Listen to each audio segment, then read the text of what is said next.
अध्यक्ष महोदय, हमारी कार्रवाई पूरी तरह से सेल्फ डिफेंस में थी, न तो वह प्रोवोकेटिव थी और न तो एक्सपेंशनिस्ट थी।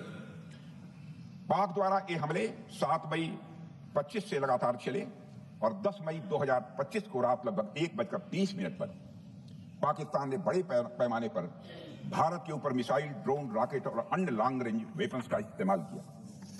इसके साथ साथ उन्होंने इलेक्ट्रॉनिक वारफेयर से जुड़ी टेक्नोलॉजीज का भी सहारा लिया। अध्यक्ष महोदय, उनके निशाने पर हमारे भारतीय वायुसेना के अड्डे, थल सेना के एम्यूनिशन डिपोज, हवाई अड्डे और मिलिट्री कैंट थे। अध्यक्ष महोदय, यह कहते हुए मुझे गौरव की अनुभूति हो रही है कि हमारे air defence system, counter drone system और इलेक्ट्रॉनिक इक्विपमेंट्स ने पाकिस्तान के इस हमले को पूरी तरह से नाकाम कर दिया।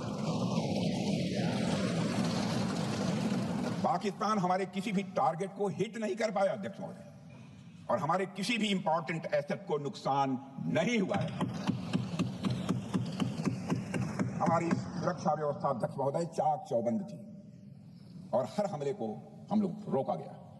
मैं इसके लिए भारतीय सेना के बहादुर सैनिकों की जमकर सराहना करता हूं, जिन्होंने दुश्मन के हर मंसूबे पर पानी फेर दिया। और अपने प्रतिपक्ष के मित्रों से भी कहना चाहता हूं, एक बार फिर से भारत के सेना के जवानों का कम से कम मेज थपथपाकर बहुत बहुत धन्यवाद।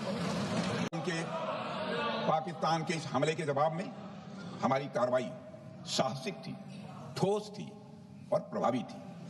भारतीय वायुसेना ने वेस्टर्न फ्रंट पर पाकिस्तान के हवाई अड्डों, command and control systems, military infrastructures और एयर डिफेंस सिस्टम को निशाना बनाया और इस मिशन को हमारी सेनाओं ने सफलतापूर्वक अंजाम देने में कामयाबी हासिल की। अध्यक्ष महोदय, हमारी सेनाओं ने चकलाला, सरगोधा, रफीकी, रहीम यार खान, जैकबाबाद, सुक्कुर और भोलारी जैसे बड़े एयरबेस पर प्रहार किया और पूरी दुनिया ने भारतीय वायुसेना के शौर्य और पराक्रम की तस्वीर देखी।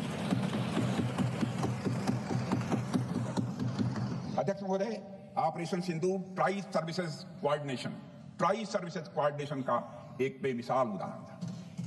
जब भारतीय वायुसेना ने आसमान से हमले किए, हमारी थल सेना ने जमीन पर मोर्चा संभाल लिया। हमारे जवान नियंत्रण रेखा पर पूरी ताकत से डटे रहे और पाकिस्तान की हर हरकत का करारा जवाब दिया।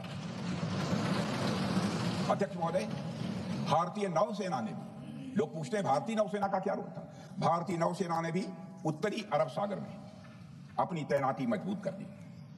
भारतीय नौसैनिकों ने पाकिस्तान को यह साफ संदेश दिया कि हम समुद्र से लेकर जमीन तक पाकिस्तान के हर महत्वपूर्ण ठिकानों पर प्रहार करने में न केवल सक्षम हैं बल्कि हम तैयार हैं।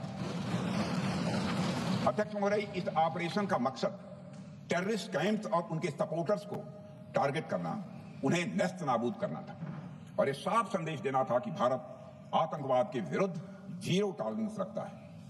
भारत ने कार्रवाई इसलिए रोकी क्योंकि कॉन्फ्लिक्ट के पहले और उसके दौरान जो भी पॉलिटिकल और मिलिट्री ऑब्जेक्टिव्स तय किए गए थे उसे हम पूरी तरह से हासिल कर चुके थे।